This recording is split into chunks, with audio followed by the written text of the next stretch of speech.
Welcome to Luxury Leaders, the podcast where we explore the minds and strategies behind the world's most prestigious luxury hotels.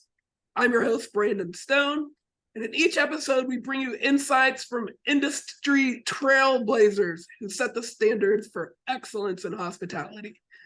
Today, we have a very special guest, Amanda Frasier, the president of standards and ratings for Forbes Travel Guide. Amanda is at the forefront of defining what true luxury means in the hospitality industry, and we're thrilled to have her expertise with us. So stay tuned as we dive into the world of luxury travel, uncovering the secrets of success from those who lead the way. Amanda, thank you so much for coming. Brandon, thank you for inviting me. It's a pleasure. Nice to see you. Nice to meet you. I love the background. You have to tell me what hotel is that. You know, this actually is not an ordinary hotel. This is Le Logis. This is home to Forbes Travel Guide Center for Excellence and available for completely private, exclusive buyouts. It's in a beautiful location just outside Cognac. So maybe you'll have to try get there soon, Brandon. Okay. So Amanda, tell me about your background. How did you get to where you are today as the president of Forbes Travel Guide? Gosh, going back a long time. So before I started working for Forbes Travel Guide, then Mobile, when I started Mobile Travel Guide, I was in hotel operations for 13 years, working in very small, exclusive hotels. So Relais and Chateau is my, operational background. And then I made the move to, at the time, as I said, Mobile Travel Guide in 2005. And at the time, what Mobile Travel Guide wanted to do was to find a way to be more transparent around the standards they use to establish the star rating. And I thought this was fascinating. And so the rest is history, as they say. I applied for a role and have done multiple roles at the company over my tenure. But I have been in this position now. I started to oversee ratings in 2011, I think it was. And I think the rest is history, as they say. So as we've grown and diversified as a company, I've had the fortune to be able to do that with my career too. That's great. And what's been your biggest motivator to grow within your career? The biggest motivator, I think, as I said, reflecting back to my time in operations when I was working in a hotel that was a 3-star hotel and a 4-star restaurant, and we just didn't understand how we could, why we were not higher than that, or how we got to receive those awards. I think the transparency that we committed to many years ago and that we hold as a common core value in ratings now, along with communication and open dialogue with the industry. I think that is such an important, critical part. We see it almost as a partnership. And I think when there are partnerships, I've always said this, when there are partnerships and you have a common goal, only good things can happen. So our common goal, within ratings, is that we have a list that's put out every year that it contains the best hotels in the world. It's put together in the best way so people can make the best choices. Likewise, the hotels know that they're among the best in very good company. So you must travel a lot. Not as much as I used to. Not as much as when I started as an evaluator. I can't get out to do that as much anymore, but I do travel. Yes, of course. What are your top 3 favorite spots? Gosh, now you're putting me on the spot. So, it really depends what you're traveling for. Obviously, I'm from the UK. I'm born in London. So whenever I get the chance to go to London, that's wonderful for me. And to see how London's changed since I left the country and how it's evolved, and especially in hospitality and hotels and restaurants and spas, that's fabulous. And then I always love when I travel to the south of France. So the south of France for me, France in general reminds, and of course this is France behind us, but in general, it reminds me of my time growing up in the UK. A lot of school trips were taken to France, especially, along the Côte d'Azur. We're really fortunate because we get to hold our event in Monaco in 2025, our annual event. So I get the chance to go there quite often. And then for a far-flung, I guess if I was to pick one far-flung destination that I love, I mean, there are so many, and you're spoiled for choice, but I was recently in Japan for the first time and so thoroughly enjoyed my trip there. So can't wait to get back. Awesome. Awesome. Ever been to Brazil? Have I ever been to? I have been to Brazil. It was a while ago, though. Yes. Okay. I lived there for 10 years when I was a kid. Did you? What part were you? What part were you in? Mostly in the Northeast. So Okay. Recife, Yeah. basically the hump, the right on the coast. Yeah. So, Yeah. what part Fantastic. did you visit there? Oh, I went to Rio and To Rio. the main Yeah. parts. Yeah, the beach is cold in Rio. The water. The water, the water's Yeah. cold. Yeah. Yeah. You stay out the water, you're good. Yeah. Yeah. So, Amanda, tell me about, some of your responsibilities and your role now. I know they've evolved over time. But what's your kind of day-to-day look like, and what are some of your biggest challenges? Gosh, so my day to day can look so different from today to tomorrow, to the next, and you never sometimes quite know what's coming up, even though we stick to a schedule. I mean, I think that's why I love the role so much, is that it's truly very diversified. And one day I can be, speaking to somebody like yourself on a great podcast, or talking to a hotel about their standards. And then another day, I could be doing something really bizarre, like writing a script for Jane Krakowski for our annual event. So there's all sorts of that, and and in between. But the role in ratings that I take very seriously, and as does my team, and it really boils down to one thing: is that we're charged on a day-to-day with upholding the integrity of the system, and it's as simple as that, and making sure that in every decision we make, in every policy we uphold or refine, in the standards that we write and refine, in the manner in which we speak to hotels and answer their questions. Upholding the integrity of the system is the most important part, because we recognize what a responsibility that is. And the storied history of the Forbes Travel Guide, all the way back to 1958 with, again, mobile, there has to be some respect for the torch that you get the chance to hold for however long you get to hold it. So really, it boils down to that. And what are some of your biggest challenges right now? It's interesting. I wouldn't describe necessarily things as challenges, but there are things that are certainly more difficult and more complex than they might seem on the surface.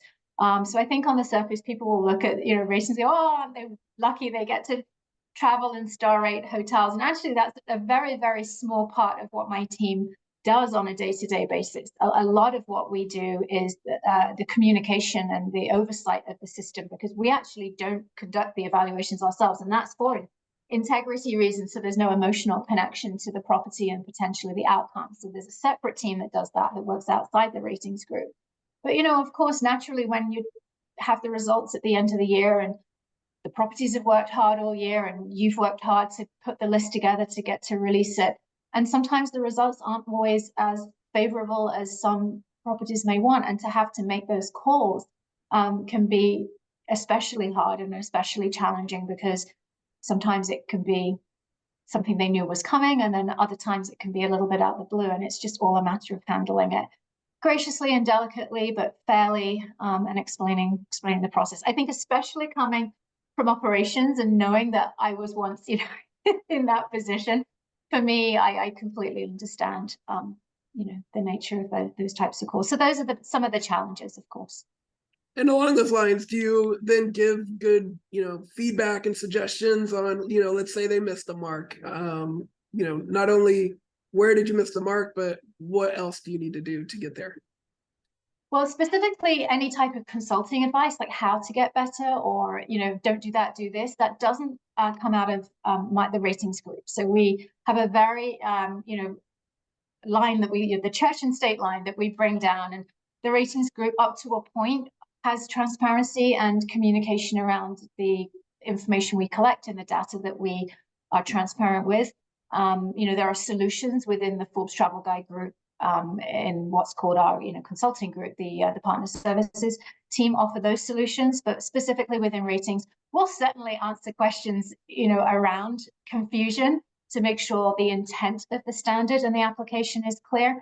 And I think the important thing with our standards is when we write them, they're always written from the guest perspective. I think it's often can be a surprise to the hotel that we didn't write the standard as if it was closely aligned to a traditional hotel SOP, like how they might do it. So it's easier to to understand it and achieve it.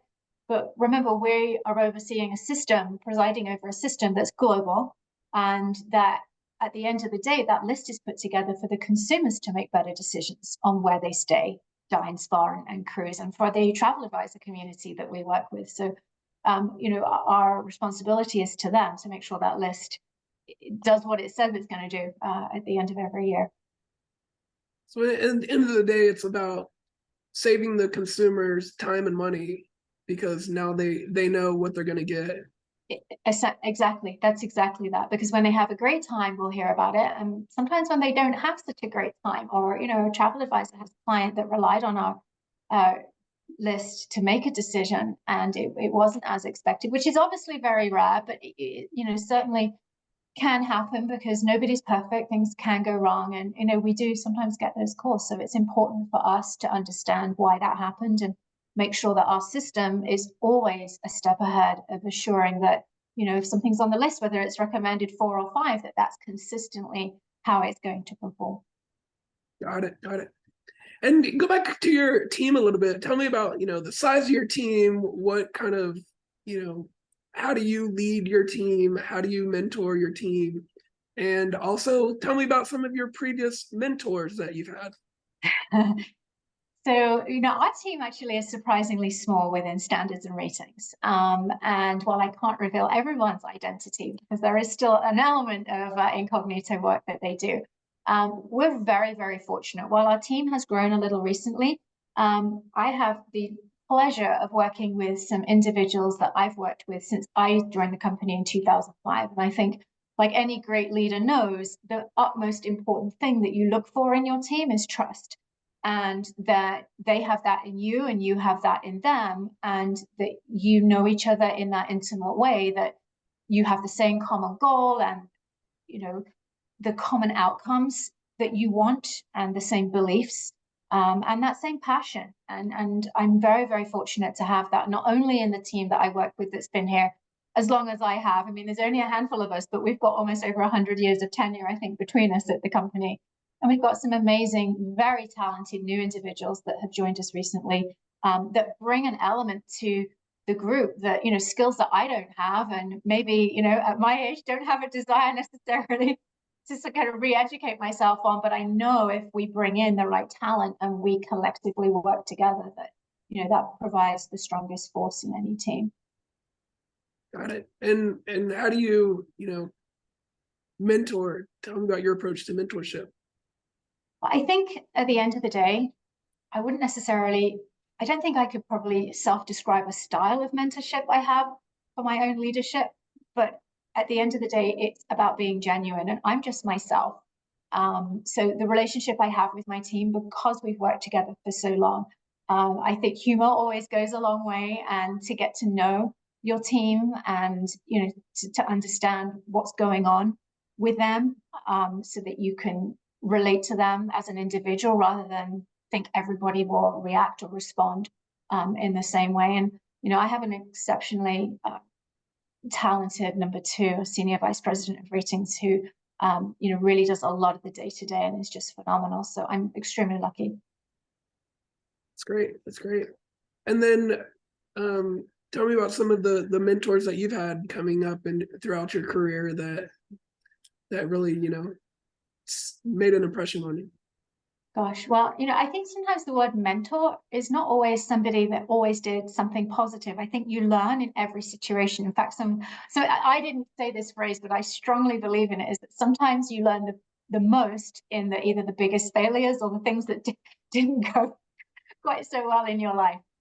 So while I've had some incredible individuals that I've worked with, probably too many to mention over the years, through hotels and then through my time at Forbes and Mobile Travel Guide, just picked up, little things from each of them in the way that they excelled. Equally, I think I look back, especially at my time in hotels, and look back and think, oh my gosh, that made me feel terrible. I'm never going to say that to anyone, or I'm going to try very hard to never position it that way. And, I try. So I think those little moments that you remember because of how they make you feel, that is a product, I think, of my management style. Got it. Got it. Let's talk about trends in the industry. What have you seen that's changed in the last 2 or 3 years? And what do you foresee, the next 2 to 3 years looking like in terms of luxury travel? Gosh, I mean, there's so much changing, isn't there? But I think the things that are more than trends, and we covered this in our summit in Las Vegas in 2024, obviously well-being and longevity and the discerning travelers' desire to not only travel well, but to feel well when they travel and not to feel unhealthy after a trip, and to kind of continue that lifestyle that they've made a commitment to. Don't want to mention the word pandemic or COVID, but certainly I think that made people hyper vigilant around what it was that was important to them in their lives, and therefore if it's important in their lives day to day, it's equally important when they travel. I think hotels are responding to that in the way that they're evolving their well-being and fitness journeys that guests can take in hotels. So that is definitely an evolution that we continue to keep an eye on. And obviously sustainability, without a doubt. But I think for us, because we responded to it and saw it coming, and we've always looked at this, but we now look at it in a much more specific way, is guest experience. Because I think the thing that really happened as rates started to increase and guest expectations started to evolve is that sometimes those things kind of missed, and what they were paying as a guest versus what they were receiving became further and further apart. So we now measure very specifically guest experience. We specifically ask our evaluators to tell us, okay, that was the service, but tell us how you felt about the service in relation to what you paid for it. And tell us really how you felt. I mean, because a lot of the way we evaluate has to be black and white to keep it nice and clean. But we also want to know the subjective side of it, because that's closer to a real guest experience. So guest experience and those brand partnerships that we're seeing around hotels and collaborations are just phenomenal. And I think that all speaks to the guest demand for something a little different and something a little more unique when it comes to their experience. What are a couple of those partnerships you're talking about? I saw one recently, and I talked about it recently as well, what the Atlantis, the Royal are doing with Louis Vuitton. I think we're all talking about it here, certainly. And that's just one example of something, that you take two luxury brands and they have very similar, customer base, and you create something unique that gives the guests a different reason to come and a different way to engage with you. And I think likewise, those brands are also looking for ways to engage more meaningfully with their customer base. So I think that marriage between hospitality and luxury brands it could be not more perfect. It's kind of the same as we saw that convergence between healthcare and hospitality, which really kind of took a spotlight on the pedestal during the pandemic, and it isn't going to go away either. We're seeing a lot of convergence still between healthcare interests and hospitality interests. So for those listeners that don't know, tell us about that partnership between Louis Vuitton and the Atlantis. What did they do exactly, and what were the benefits? Well, I certainly can't speak to it in so much detail. I think they would be a great, and I think you interviewed Tom maybe recently.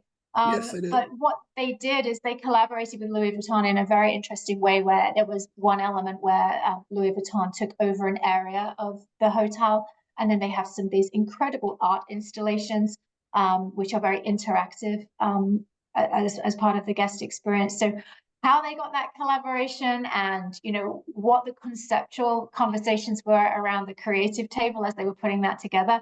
Unfortunately, I certainly wasn't part of that, but I think that would have been absolutely fascinating.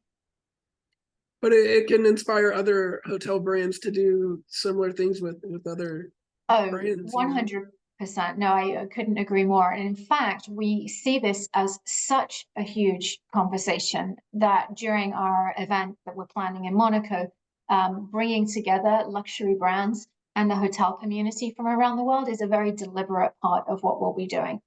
So we're hoping that, certainly by the time we get to the summit, maybe I can share more as we get closer, but some of those collaborations that, certainly the Atlantis the Royal did so wonderfully are things that we can help initiate as well, because we certainly believe that we have, that opportunity to do so.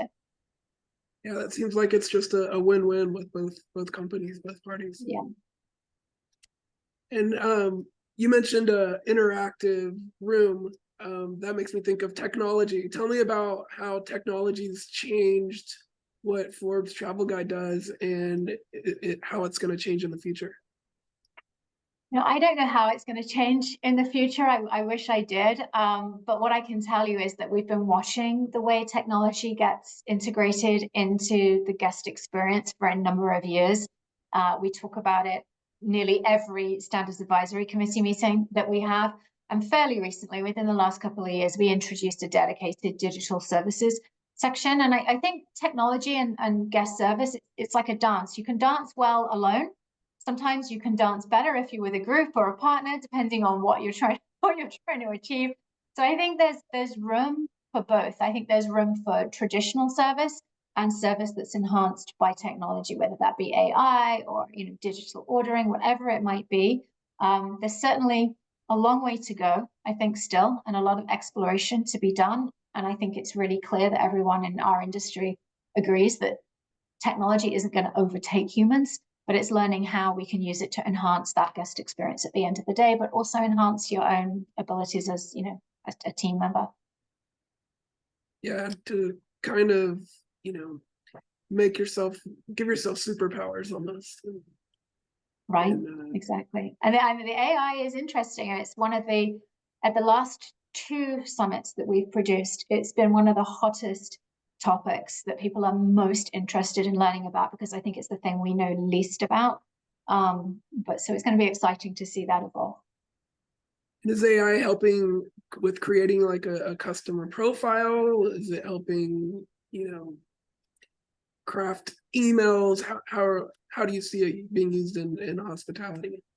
I'm not sure. I'm not sure. I wouldn't want to go on record as saying in any particular way possible, because I think we have to see. I certainly think in a matter of correspondence, it can be extremely helpful, because there's the efficiency that as a human you're going to gain from that. So you can maybe, as a GM, spend more time on the floor of your hotel and maybe leave AI to do messaging. But at the same time, it's going to be, I think it's going to be interesting to see how you don't dehumanize service when it comes to AI and other technology. But I think there are things that AI does as well behind the scenes that most of us don't even realize is AI supported or AI powered, and we would probably be very pleasantly surprised to learn a lot of what it can do and how it can enhance. And we aim to bring more education around the topic of AI to our event as well, for our audience, because I think, as I said, it's something people know very little about. Got it. I think it's definitely an interesting topic that has a lot of potential, and a lot of eyeballs are on the whole AI conversation right now. I think so. I think so too. I mean, we all sometimes have these chats, not necessarily even with hotels, but whether it's with your bank or whoever, and you maybe think you're talking to a human, but it really isn't. And it feels very human-like, and some of them go well, and then sometimes it's just like very frustrating. So again, I think there's some development work to be done. And then that brings up a great point is, the biggest challenge with technology is finding the balance between the personal touch and, something that's the complete opposite of personal, which is a computer. Exactly. And then also, remember when you travel, there are some destinations that, they barely put any technology in the room, and that's very purposeful and very intentional. I mean, I worked in a hotel where we purposely didn't put televisions in the rooms. You could request one if you absolutely wanted one, but that was a very purposeful part of the experience we wanted our guests to have. So I know you can't compare a television to AI technology, but just along that same vein of how you want your guests to experience their time with you, I think is a big part of it as well. And what are some of the challenges just Forbes, not just you personally, but Forbes as a company faces with trying to keep, it's hard to rate so many different styles of hotels and different, there's some, I mean, every hotel's the same, but they're different, you know, so how do you find the balance of you know, making something standard to rate it? How do we make it all work? Yes, sometimes we ask ourselves that question as well. We are very fortunate. I mean, when I'm talking specifically about ratings and what we do on a day-to-day in our group, you know, I think I mentioned the SAC, the Standards Advisory Committee. So we a common misconception is that maybe we sit around a table once a year and think, what are the hardest requirements we could possibly come up with, and how complicated could we make this system to make it really impossible to achieve one of our star awards? And that could not be further from the truth. For a number of years now, actually, we've even collaborated with the industry. The SAC is a committee that has, you know, up to 20 individuals on it, experts from around the world in many different genres, from many different types of hotels, businesses and cruise ships, and they help frame the conversation as well. And we talk to them very openly and very candidly about what we're thinking. We want to understand what they're seeing. We want to understand their perspective, because all of that gets taken into account when we make our refinements. And, you know, and overseeing the standards, it's not that we change everything completely fresh every year. That would not be, you know, to anyone's benefit or favor.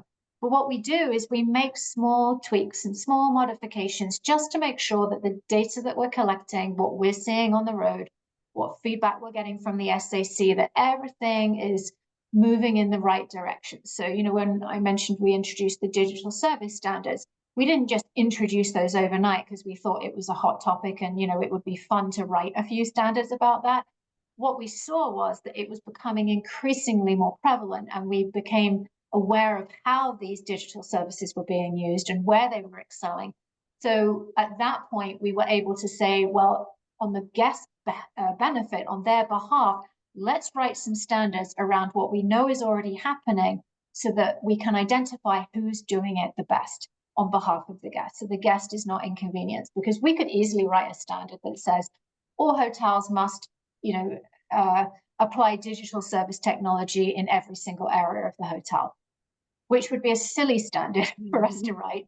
It would be an easy one to write and probably an easy one for the hotels to achieve, but we're writing on behalf of the guests. So we want to know, if you encountered digital technology during your stay, did it enhance your stay? Would be the difference in how we would write our standard and our requirements. So we're not telling the hotels, and it's not our job in ratings to tell a hotel what to do or how to do it or to consult them. There's a solution for that in another area of our business, and completely independent from ratings. But it's our job to protect the guest experience. So that other business, you do collaborate with another part of Forbes that then goes and consults with hotels and Exactly, you could exactly say it that way. So ratings, so the standards that we write, there are intellectual property. They belong to our ratings team, and there are intelligence, and we exclusively will share those with the other groups within Forbes Travel Guide, which does include a consulting division. You can't buy our standards. They're not, you know, available to just, you know, purchase off the internet. You do have to be engaged with that group in some official way to receive that insight and that intelligence. Yes. And then, can you think of one of your favorite success stories of a particular property? Can you share that, you know? I mean, I know of many success stories, and there's a few that stick out in my mind. There's one, I think, and this was a property that had not been star rated before, and started once we went into the city where this particular hotel is located, it didn't earn the desired rating initially that it expected. And every time we went in to evaluate this property, the outcome was pretty much the same. So they were very consistent, an exceptional property, just the outcome wasn't where they would like for it to have been. And I remember, you know, some tough conversations where they were very unhappy and didn't understand. And, you know, they engaged independently of us to learn more about the standards, to become more familiar with what they meant, what the intention was, and how that would look at their hotel. And they worked, oh my gosh, I mean, exceptionally hard. And at the time, I wasn't even aware that they were doing that because, again, it's all independent. But now, you know, at one particular point, for whatever reason, the light bulb came on for that hotel, and it all came together. And 1 year we went and conducted our evaluation, and they earned their desired rating. And obviously they were thrilled. And I remember speaking to the GM, and you know, he said, looking back at the journey that they'd been on and understanding and, you know, being frustrated and almost wanting to throw in the towel, but then finally getting it and understanding it, and just hearing that commitment and that passion. And, you know, they've maintained that desired rating for years and years and years now. I mean, I'm going back 10 years. But I always remember that story, because just when I think they thought they might just give up and just say, well, it is what it is then, and that's the best we can do, they kind of dug a little deeper. And I think that story always sticks with me. And we're good friends now as well. I'm sure you have a lot of GM friends in the industry. Is there any advice you can give to someone who's on the cusp of you know, maybe from 4 to 5? I know it's a very broad question, but the best advice, I mean, I give this advice all the time, and it's almost probably a frustrating piece of advice because it doesn't really have an answer, but it's consistency. And it's about making a commitment that, I guess, as a team, not just as an individual working in a hotel, but everybody. You know, I'm not just going to do my best on this day, but I'm going to do my best every day. And not just my best maybe when an inspector's coming in, but, you know, for all guests, and having that passion. It really comes down to great hiring strategy, and hiring for that passion, and, you know, hiring for that aptitude and that mental state that you need. Because I think I always say that hospitality is really tough. It's really, really hard. And not all the days are great. So you really have to, like I was telling you, like that GM said, you know, you really have to kind of dig deep. But it's worth it in the end, because I think it's one of the most rewarding industries as well. Yeah, you definitely need to be present and engaged with the guests, and you know, you do have to be present. Yes, in fact, there's a hotel brand, independent brand, that even kind of coined their own phrase for that. It's called being in the moment. And that was a commitment, a pillar that they created, and they knew how important that was to one of the ingredients to their overall success. It couldn't be more true. And along with that, how do you teach or suggest hotels, you know, listen better to what their guests need? You know, I think hotels do generally do a very good job listening. I think a lot of them have exceptional marketing teams and exceptional marketing, you know, functions that they use. I mean, I know from staying in hotels, you know, the questionnaires you get afterwards, you know, I think it's arguable whether post-stay questionnaires are truly the best form of feedback, especially with people having so little time. But I think with, you know, the rise of social media, I think there's a good way to gauge your employee satisfaction, even through maybe less traditional avenues as well. So, what else do you see coming down, you know, the next 2 years for luxury travel that's exciting to you? I think one thing for me that I'm looking forward to, and I want to explore this a little more as maybe one of the next kind of projects that we take a deeper dive into, much like when we saw the whole focus on well-being, is really design. I think there's a lot coming with design. I think we've seen a little bit of what maybe is to come, but I expect to see some big changes around hotel design, especially public areas and outdoor space. And I think some of the newer builds that you see, even if they're in concept and you're still only able to see renderings, I think the imaginations of the designers are at work. And even if maybe something isn't quite finished yet or quite built, or maybe not come to the fruition that it was originally drafted in, I think eventually I think we're going to see some big changes in design. So we'll probably be digging into that next and putting that on the top of the list. That kind of leads into, accessibility within hotels. Do you guys have a part of rating hotels' accessibility for, wheelchairs, people with mobility difficulties?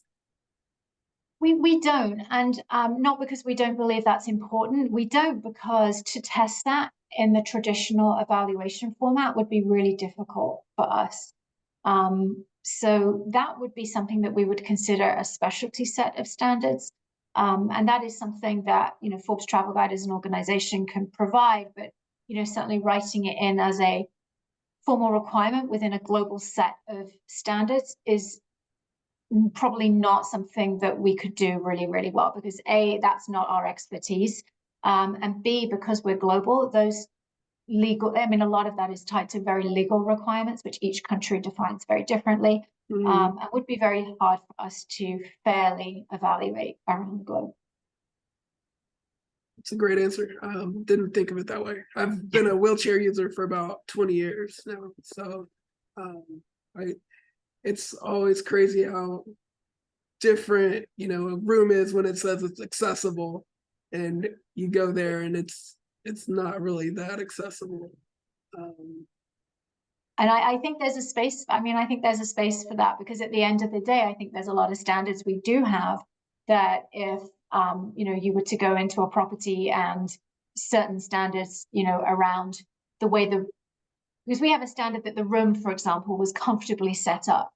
And what some hotels find it very difficult to understand is that sometimes year to year, or even report to report, that answer may change. It might be a yes, then a no, then a yes, then a no. And they're like, well, it's the same room. Why would it be different? And we always have to say, well, every guest is different. And the way every guest uses a room or stays in a room is different. So the challenge for the hotels is to design a room that is comfortable for everyone and not just the most common guest type, but to make sure, whether you've got children with you or somebody that is in a walking assisted wheelchair, or even with a cane, that they can easily get in and out. And I think that's just an important topic regardless. Right. Well, being comfortable. Yeah. Everyone has the right to be comfortable. Definitely. I like that. I always thought of maybe there was a possibility for some sort of, just like you have a 5-star rating for, luxury, there could be a rating for accessibility. I certainly don't see why not. There's a lot of things that could do with some accreditation or verification from a luxury standpoint, for sure. Yes. And hopefully no one steals my $1 million idea. Or just don't broadcast this then. No, if someone can make it happen, it would make the world a better place. So for sure. with it. For sure. Well, Amanda, thank you so much. This has been such a joy to have you on and learn. Is there any closing thoughts you have for all the hoteliers listening, people who are maybe, in the middle of their career trying to get to that next step? Or maybe it's a vice president of operations who's trying to get, his set of hotels to a higher standard. Any closing thoughts? Oh gosh, now you're putting me on the spot. I know. I think if I could go back and give this advice again to myself, it would be, don't give up and do the work that sometimes others won't do. I think that's as I look back on my career, some of the things just were happenstance and weren't a deliberate decision, but those were opportunities that are presented, and I can't think of one I ever turned down. So I think that is often sometimes where the surprising moments live, right? When they're least expected rather than planned. Do the work that others will. Others won't. Others won't, yeah. Great. Well, that is today's episode of Luxury Leaders. Thanks again, Amanda. Really appreciate you coming on, and I'm sure our listeners will love this episode. Thank you, Brandon. Nice to talk to you. Thank you. And